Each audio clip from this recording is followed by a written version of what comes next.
Same dude, different day. Chapter 3. Is my trauma showing?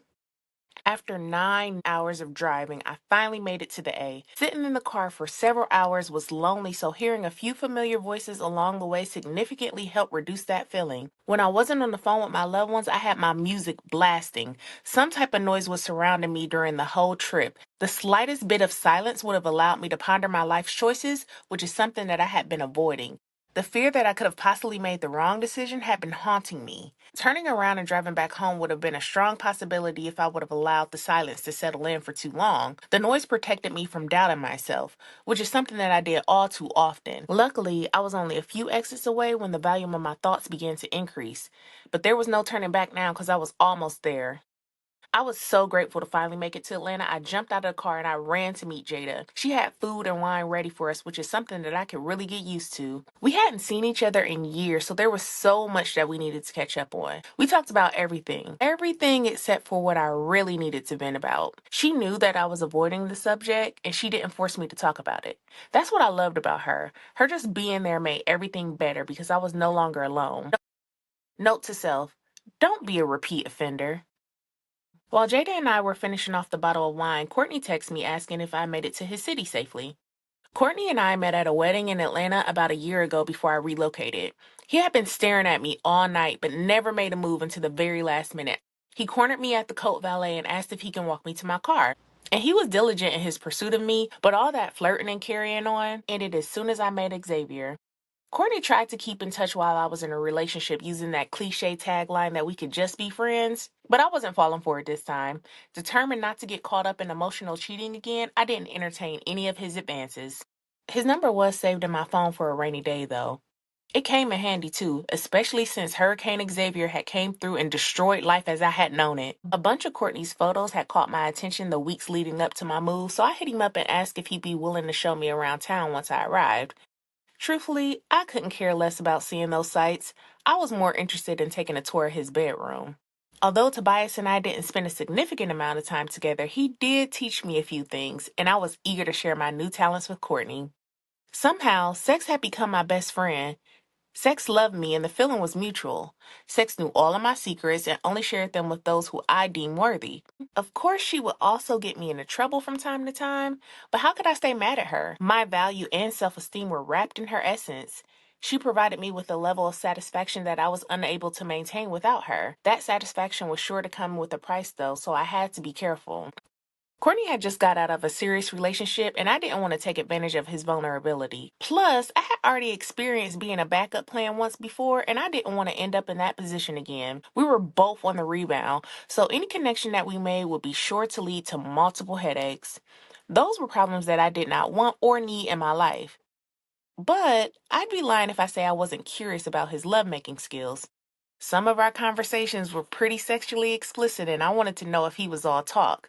The details of the things he said he would do to me if the occasion presented itself were always at the front of my mind.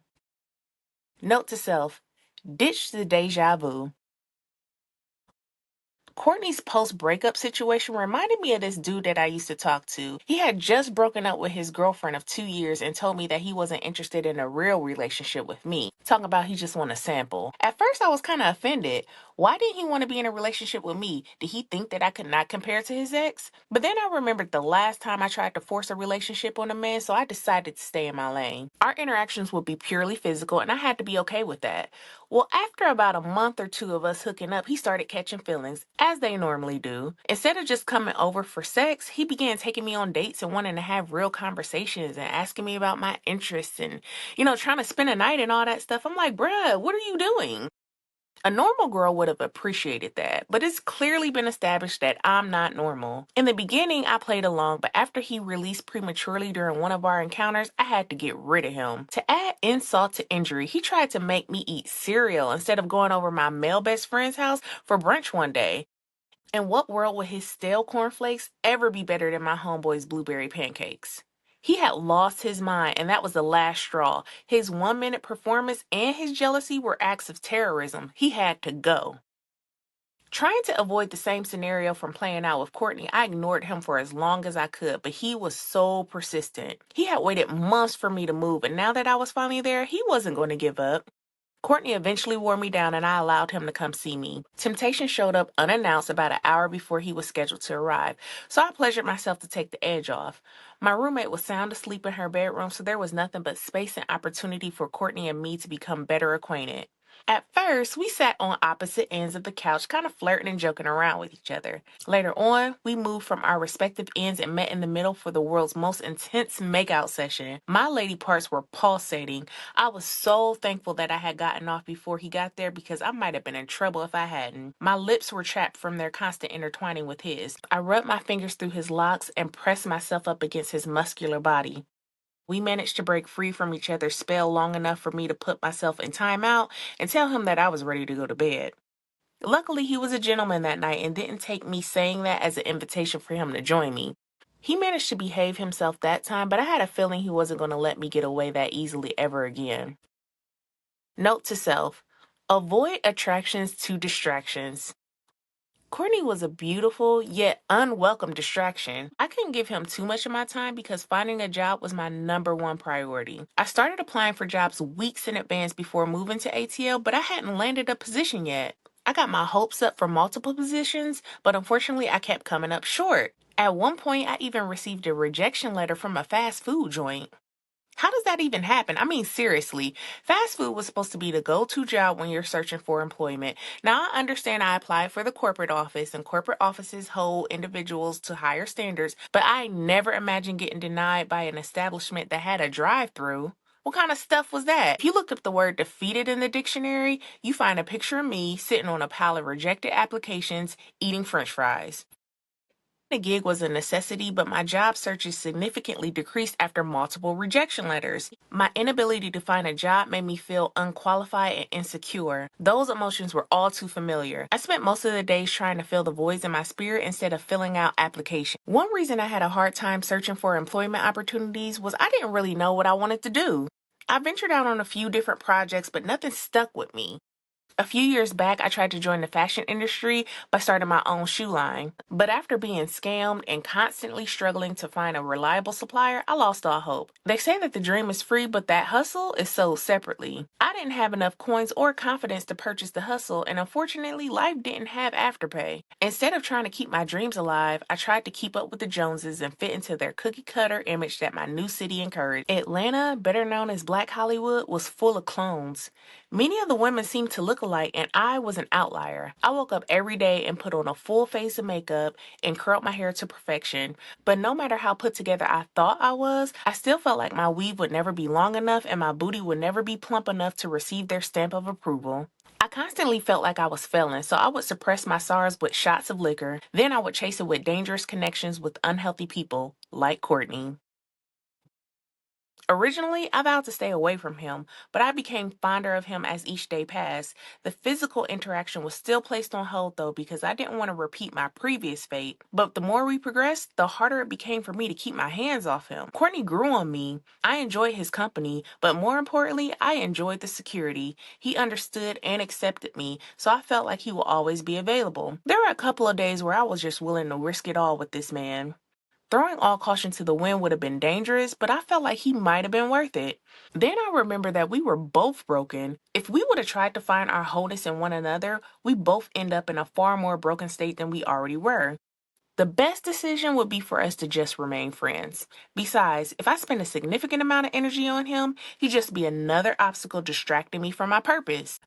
The stress of dodging Courtney as well as dodging the embarrassment of being unemployed began to take a toll on me. Being broke made being single so much worse. Running out of gas on the way to a table for one tends to alter one's mood. I needed a temporary relief from the stress that was overtaking my soul. I wanted to go to my favorite bar, but the happy hour prices weren't available yet, so I did the next best thing: retail therapy. I ventured out to the mall with hopes of coming home with a new pair of shoes and maybe even a new man that would distract me from Courtney. It quickly became evident that my new heels would be the only thing that I would be taking home with me that night. Most of the men at the mall didn't seem interested in women. None of them were looking my way. I was quickly able to point out who was straight and who wasn't. Then I got a smooth attitude because those were the spidey senses that I needed a few months ago when I was dealing with Xavier. There's a couple of people who have been through a similar situation and it made them homophobic, but not me. My attitude was not directed towards the LGBTQIA plus community. My problem was with the dude that chose to hide his true self and then drag me along for the toxic ride. Note to self, confront your comfort zones. Still in disbelief from what I had gone through, I felt a knot begin to form in my throat. My pride wouldn't allow me to cry in a public place, so I rushed to the food court to eat my feelings. So there were a couple of healthy options that I could have chosen from, but I went straight for the fat people food. Emotional eating has always been an issue for me. The calories just seem to calm my nerves. Even when I was a kid, I would just stuff myself as soon as I began to feel sad. Now the little girl living inside of me was doing what she's always done to survive. Just like pizza was my comfort food, toxic relationships seem to be my comfort zone. I really wish that dude came with nutrition labels just like packaged food. You ever notice how the tasty looking foods have some of the worst ingredients? Coincidentally, some of the fine men who seem to have it all together have caused generations of pain. Yet and still, I craved it because it was familiar. Even though I tried to run from my problems, my trauma still showed up no matter where I went. I knew I hadn't properly healed and I needed to take more time to myself, but the thought of being wanted overshadowed my better judgment. I convinced myself that being in a relationship, no matter how detrimental to my mental and sometimes physical health, was better than being by myself. Determined to find a new boo and forget about my past, I took matters into my own hands and created a profile on a popular dating app. At first, I loved it because the attention that I received was overwhelming.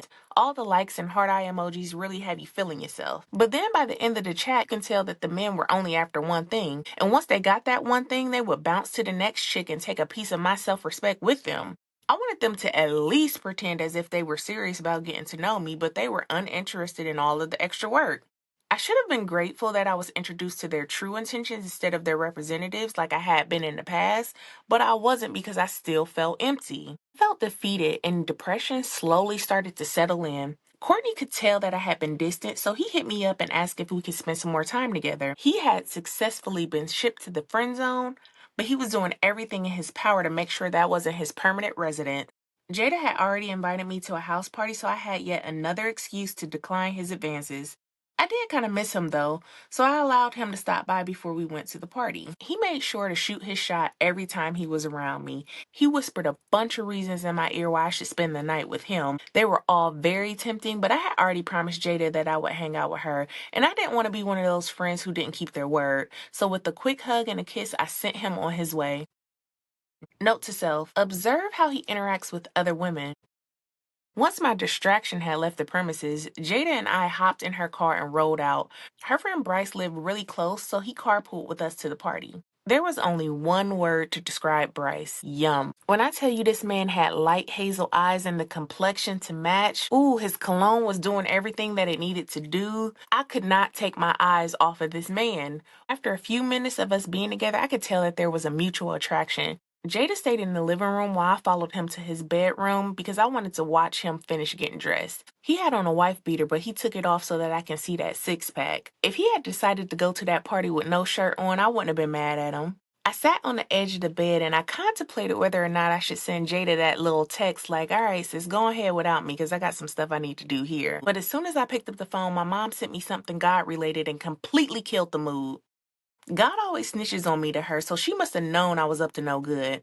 Bryce sat on the bed next to me and began rubbing my inner thigh. Annoyed by my mother's untimely blocking, I just took his hand and we went back to the living room. When we finally got to our destination, I was feeling kind of special, but that feeling quickly faded once I found out that all the compliments he was giving me were far from being exclusive. He was a flirt, and a good one at that. It was evident by all the smiles that he put on those girls' faces that night. But I wasn't tripping because it's already been established that I can pull hoes too. We all took a round of shots and then we went to the local bars. We linked up with two other gentlemen along the way. One of them was definitely feeling me, so he pursued me for the rest of the night. His name was Isaac. He was a system analyst for one of the elite information technology firms in Atlanta. He was talking nerdy to me all night, and I didn't understand a word of what he was saying, but I didn't mind listening. Then he used the crowded line as an opportunity to get close and accidentally rub up against me. And I let him do it. A few other guys were checking me out that night as well, but Isaac continued to fight for my attention. When we finally got inside the bar, I couldn't seem to keep my booty off him. Twerking had become one of my favorite hobbies, and the dance floor was my natural habitat. After dancing with me all night, he whispered in my ear trying to convince me to leave with him. Although talks of calling an Uber and going to grab some food sound enticing, I thought it was best that we stay with the group. Besides, it was about 4 in the morning and nothing holy or acceptable happens during those hours of the night. About an hour later, we arrived back to Jada's friend's apartment. The crew went their separate ways. Jada, Bryce, and I were still drunk, so driving home was completely out of the question. Jada slept in the bed with her friend. That left me and Bryce with the task of finding a place to rest. He suggested that we share the couch. There was only one blanket, but he promised that he would keep me warm. I figured we would just cuddle until we fell asleep, but he had other plans. This fool had the nerve to be jealous that I was talking to Isaac. Did he forget that he was all up in all these girls' faces that night? But that's boy math for you. Determined to get me back on his team, he grabbed my ankles, pulled me towards him, and began sucking my toes. Thankfully, I had just gotten a pedicure, so I laid back and allowed him to continue. Things got a little weird though when I heard him unzip his pants. That sound normally turned me on, but this time nervous energy overwhelmed my body. He grabbed my feet again and gently used them to massage himself. Now, one thing about me, I'ma try something new, but this provided zero pleasure for me. If I liked him, I probably would have continued, but since I had no feelings for him at all, I pulled away. He was super salty. He kissed me and tried to hop on top of me, but I denied that too. He was annoyed with me, but I was really too tired to care. The next morning was very interesting. Mr. Foot Fetish said less than 2 words to me on our way back to his apartment. He claimed that it was because he was sleepy, but I knew the truth. He had the nerve to have an attitude that I didn't sleep with him. Sir, I just met you. Why would you expect me to? He was extremely handsome, though, so maybe he's used to that type of treatment from other women. Well, I wasn't the one, or the two. Actually, I was kind of offended that he thought I was. But then I thought about it, and I should be mad at myself. Some of my actions that night were giving off the vibe that I was easy, so I really couldn't blame him. We dropped him off at his place, and I never heard from him again. Well, he did start dating this girl that I kind of knew, but I didn't care. The old me would have tried to convince him to like me, but the new me had no problem pretending that we never met. Besides, I was interested in Isaac anyway, so the thought of Bryce quickly became erased from my memory.